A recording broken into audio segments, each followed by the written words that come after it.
اکثر ذہن میں یہ سوال پیدا ہوتا ہے کہ اگر پتا بھی اللہ کی مرضی کے بغیر نہیں ہلتا تو تقدیر کیسے بدل جاتی ہے؟ اصل میں تقدیر کے دو حصے ہیں۔ ایک حصہ وہ ہے جو اللہ نے لکھ دیا، اس میں کوئی تبدیلی نہیں کر سکتا، جیسے مجھے اور آپ کو کہاں پیدا ہونا ہے، کیا شکل و صورت ملنی ہے، کس زمانے میں آنا ہے، بہن بھائی کون ہوں گے، رشتہ دار کون ہوں گے وغیرہ۔ یہ چیزیں اللہ اپنی مشیت سے طے کر دیتا ہے۔ اس کے بعد تقدیر کا وہ حصہ ہے جسے ہماری جدوجہد اور ہمارے اخلاقی فیصلوں سے متعلق کر دیا گیا ہے۔ وہ لکھی ہی اس طرح گئی ہے کہ فلاں جگہ، فلاں موقع پہ، فلاں سچویشن میں میرے بندے اگر یہ فیصلہ کریں گے تو یہ نتیجہ نکلے گا، فلاں فیصلہ کرے گا تو فلاں نتیجہ نکلے گا۔ یہاں آپشنز موجود ہوتی ہیں، ان میں آپ جس کو چاہے اختیار کر سکتے ہیں، وہی نتیجہ نکلے گا۔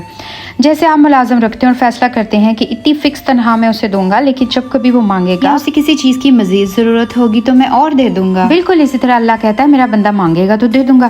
تو اللہ سے ہر چیز مانگے، خیر مانگے، آپ کے حالات آپ کی اچھی تدبیر اور دعا سے بدل جاتے ہیں۔